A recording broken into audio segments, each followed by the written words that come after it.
Bom, pessoal, tudo bem? Sou Renan Aleluia, diretamente do 15º Congresso Baiano de Oftalmologia. Convidada do momento é a doutora Alta Viviane. Ela simplesmente tem 32 anos ensinando novas e novas gerações de médicos em toda a Bahia. Ela veio de Itabuna para prestigiar o evento e também como membro da Comitê de Avaliação Científica dos Trabalhos da nossa turma que tanto se dedicou. Ela está aqui contando um pouquinho da história dela para a gente. Doutora, obrigado por você estar aqui. Eu que agradeço o convite, Renan. É um prazer estar aqui com você.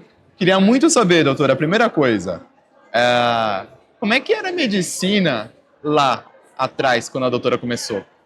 Bom, teve uma evolução muito grande, né? Não só em termos assim tecnológicos mesmo, né? Que eu diria de meios diagnósticos, principalmente, né? Eu me lembro que quando eu fiz residência no IBOPC, eu fui da turma de 81, né? 81, 82, 83. Nós fazíamos campo visual num aparelho que era completamente, chamava uma tela tangente, né? E hoje a gente tem microperimetria, hoje a gente tem campo visual perimetria automatizada, né? Então eu acho que era uma medicina de muito contato com o paciente, né? Você precisava ter uma relação médico-paciente muito boa. Os pilares, né, do diagnóstico já existiam, como a lâmpada de Fenda e tal, mas assim foi uma evolução assim gigantesca, né, em termos assim de aparelhagem, de aquisição de novas formas de diagnóstico e de tratamento também, né? Muito legal. Doutora Viviane, hoje a sua especialidade é glaucoma. Isso. Ela é a segunda causa de maior recorrência de cegueira. De cegueira, certo? cegueira irreversível, Conta um pouco pra gente o que é o glaucoma de modo bem objetivo. Ok.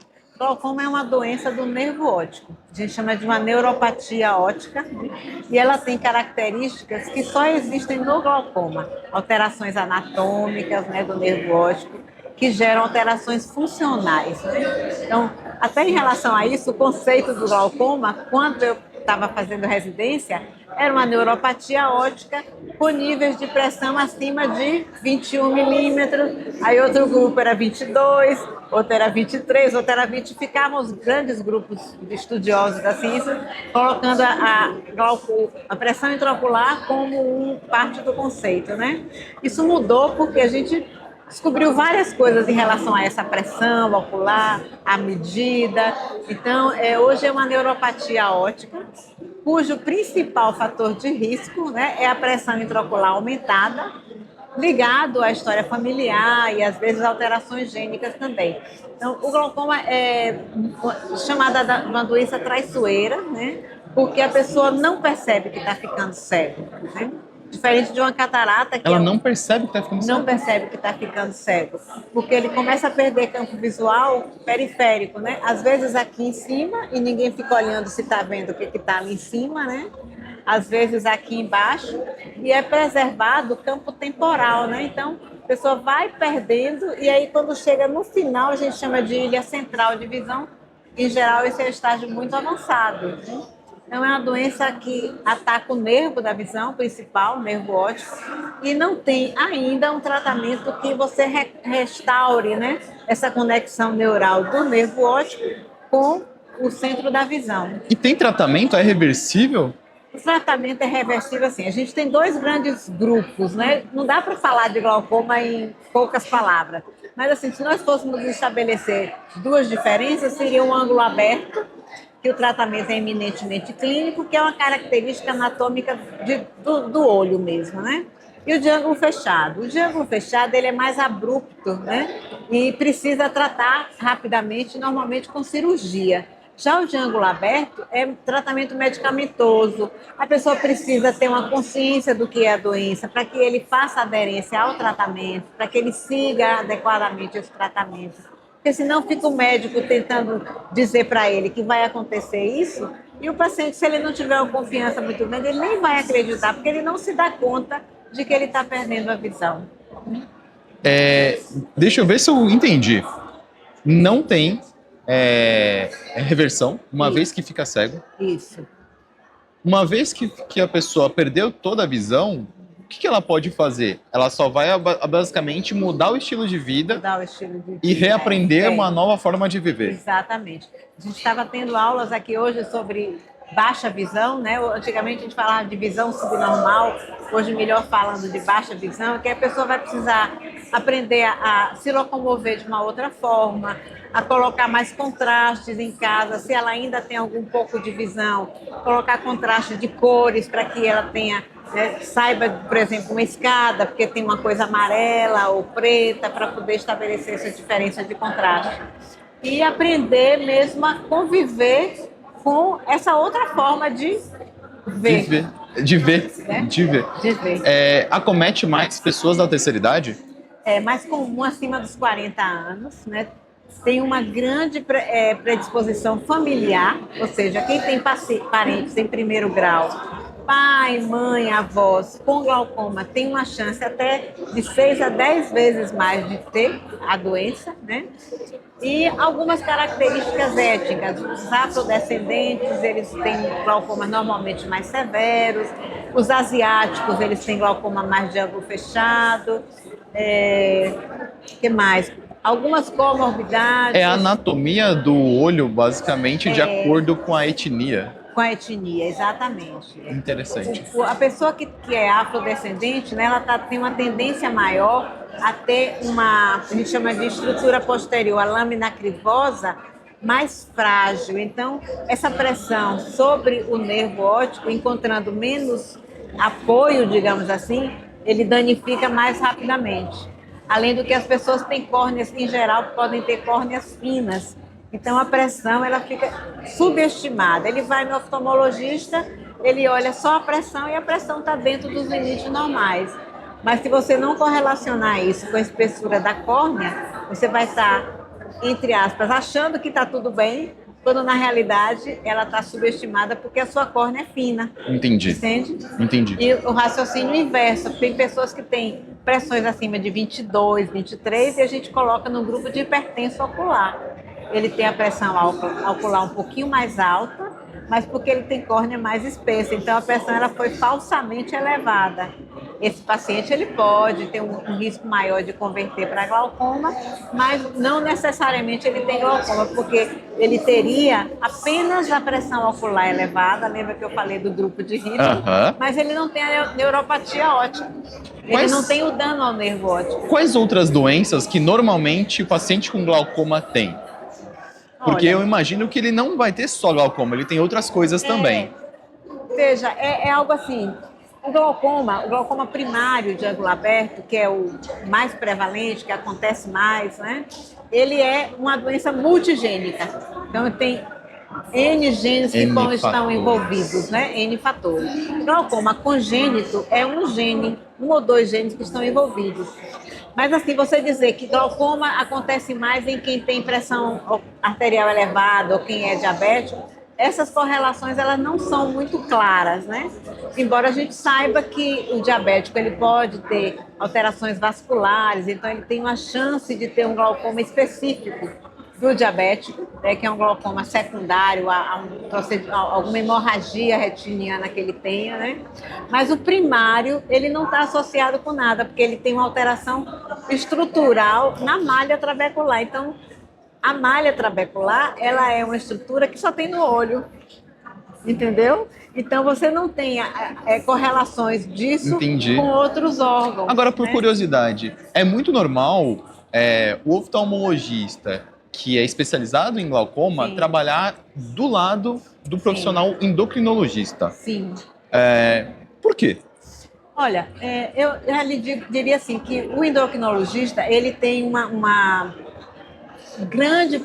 muitos pacientes que são diabéticos, né? Ou que têm algumas alterações glandulares também, que podem acontecer em associação com glaucoma, seriam os glaucomas secundários, tá? Mas o primário de ângulo aberto, ele não tem nenhuma correlação com basicamente nada, a não ser essa alteração genética que o paciente tem. Então... E a gente também tem uma correlação grande do glaucomatólogo com o cardiologista, porque pacientes que têm hipertensão mais baixa, hipotensão arterial, né? e eles podem ter alterações de fluxo sanguíneo, principalmente à noite, que a gente chama de DIP noturno, esses pacientes eles precisam ser monitorados, porque nesse caso esse paciente ele tem uma baixa circulação na cabeça do nervo óptico, que pode ser afetada por até remédios que são utilizados para baixar a pressão arterial ou por quem tem hipotensão arterial sistêmica. Entendi. É realmente muito complexo. Então, doutora, basicamente, essa é a sua principal foco de ensino também. Isso. São quantos anos ensinando? 32. 92, né? Exato, 32 anos. 32. Simplesmente a minha vida inteira, a doutora está ensinando as novas gerações. Uhum. Da sua filosofia de ensino, Sim. que a doutora gosta muito de compartilhar com esses alunos. Né? Eu gosto de compartilhar a importância da educação médica continuada, né? Não é o que eu aprendi 32 anos atrás, na realidade 81, né? 33 anos atrás, 43 anos atrás, vem modificando ao longo do tempo. Se eu não estivesse acompanhando, eu estaria com conceitos que eu aprendi lá. Mas coisas que eu aprendi lá e que eu acho que precisam ser mantidas aqui e que eu tento passar é o respeito pelo paciente, você gostar de gente, né? Você precisa gostar da pessoa. Tem que ter bastante tempo de cadeira. Tempo de cadeira. Eu falo sempre para os meninos, né? Eu chamo de meninos. Precisa gostar de conversar, né? Porque é diferente de um cirurgião de catarata, por exemplo. Não que ele não precise conversar, explicar ao paciente como é a lente, como é que a lente vai ficar, o que o paciente pode, o que ele vai ganhar com aquilo ou não. Mas o glaucoma, se você não sentar e explicar isso que eu te falei, olha, você não vai perceber que você está perdendo visão.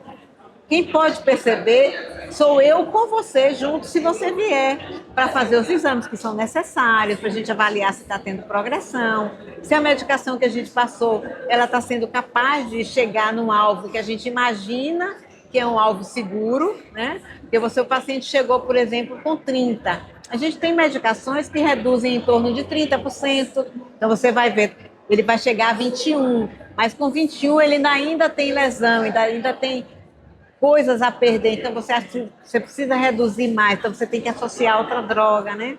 Então é isso, é gostar do que você faz, amar o que você faz é fundamental, né? E quando a gente faz o que a gente gosta, a gente nem sente que está trabalhando, o resto é consequência, né? Consequência. Então eu acho que é principalmente isso, né? Ter o respeito pelo paciente. Doutora, queria muito que você comentasse sobre a qualidade dos trabalhos que estão sendo expostos esse ano no Congresso. Ao todo, nós tivemos muitos trabalhos. Acho que quase 50 e alguma coisa. 59 trabalhos 59, enviados. Selecionamos 20, né? 20 nós selecionamos para que 3 possam ser premiados. Como é que foi esse processo? Foi como membra, né, da avaliação avaliadora, comissão avaliadora. De pôsteres, Foi bem interessante porque, assim, foi quase que unânime, né, a qualidade dos trabalhos. Trabalhos muito bons, né? Com ineditismo, né? Inclusive, eu não vou citar o nome para a gente não, né? Não, mas inclusive, 2 ou 3 dos avaliadores, a gente não tinha nem tinha conhecimento, ele tinha que estudar para ver o que era, de tão inédito que era, né? Então, Nossa, nem os avaliadores sabiam de tão inédito que era. Doutora, adorei a sua humildade de reconhecer que nem conhecia. Claro, nunca tinha ouvido falar, né? Então, olha que troca legal. Pois é, então assim, foi muito legal isso. E por outro lado, coisas que a gente via de uma outra forma, né? A gente conseguiu ver a evolução disso também, né? Então, trabalhos muito bem documentados, que você vê que o estudante ele teve a preocupação de preparar, de elaborar, de vir para cá, um ou outro mais nervoso, porque é natural, né? Uma banca de 5 olhando para ele e ele tendo que falar, né? Mas foi assim, um nível muito bom, não fica nada a dever a outros congressos, muito pelo contrário. Né? Já tem os seus preferidos? Já. Não vou perguntar, porque os vencedores ainda não foram divulgados aqui, né? Exato. Muito bom. A gente está chegando para o finalzinho da nossa entrevista, doutora. Eu estou muito contente de poder ter essa honra contigo. Eu queria muito que você contasse do Fusquinha. Ah, tá. Então, o Renan tinha me perguntado quem foram, não no sentido de ídolo, As né? pessoas que mais As te pessoas que inspiraram. mais me inspiraram, então. Então, eu tenho duas pessoas assim, a quem eu sou muito grata, né? Primeiro, a doutora Edil Araújo, porque foi minha mestra assim, desde o 4º ano de medicina. Manda um beijo pra ele lá. Um beijo aí, Edil, te amo. E aí, ela foi minha mestra desde o 4º ano de medicina, né? Eu comecei a acompanhá-la e aí eu vi a Edil como uma pessoa assim, além dela ser uma pessoa muito competente, né? Ensinava a refração assim como quase ninguém na época, era assim, doutora Edil, a refração difícil, manda para a doutora Edil. E ela era médica do INSS na época, e ela muito tranquila, muito zen, nunca foi de chegar muito no horário. A recepção estava um burburinho, mas na hora que o paciente entrava no consultório, saía com riso aqui. Eu aprendi muito com a Edil essa coisa do relacionamento, né? Então é uma pessoa assim de uma humildade muito grande, uma capacidade, e ainda ela é médica hoje, ainda atua, e é mãe de Luciana Brito, que é também oftalmologista com uma grande inspiração nessa coisa do gostar do paciente, de atender. E o outro foi o doutor Molicone, o exemplo do Fusquinha.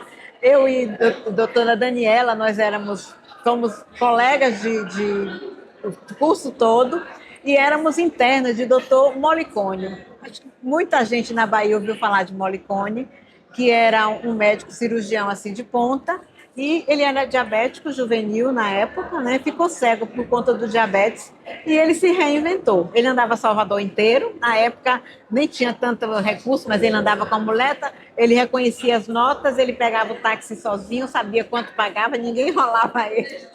E um dia nós estávamos saindo do ambulatório de endocrinologia, né? Doutor Molicone e doutora Tereza Ruth também, que é outro ícone, né, da endocrinologia baiana. E nós estávamos passando pela ladeira de contorno, Daniela dirigindo na frente, Molicone do lado e eu atrás. E estava aquele pôr do sol lindíssimo da Bahia, né? Eu só olhei para a Dani e a gente ficou assim, extasiada. E Molicone me vira com essa: deve estar um pôr do sol lindíssimo na Bahia de Todos os Santos.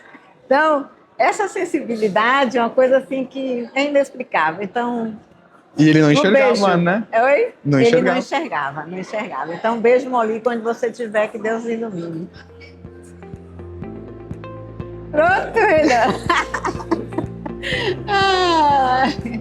Obrigado, doutora. Obrigada a você. Bom, essa foi a doutora Alta Viviane, 32 anos ensinando pessoas a serem melhores profissionais, melhores médicos. Ela avaliou aqui os trabalhos com bastante primazia, contou um pouco da história para mim, Isso. se emocionou. Só tenho que te agradecer, doutora. Eu também. Obrigado. Tudo de bom, viu? Opa, a RefMed finalmente está chegando na Bahia. RefMed é a plataforma mais completa do Brasil para médicos, especialistas e profissionais da saúde que querem fortalecer a confiança e gerir as relações profissionais, tornando a referência e contra-referência cada vez mais ágil. Na RefMed, você pode receber referências de colegas, referenciar colegas e encaminhar pacientes para clínicas e laboratórios. Isso te auxilia demais na captação de novos pacientes e na fidelização dos seus pacientes atuais e futuros, criando uma verdadeira rede de colaboração integrada entre profissionais da saúde. Curtiu? Cadastre-se agora para receber novidades em primeira mão assim que ela estiver disponível na sua cidade.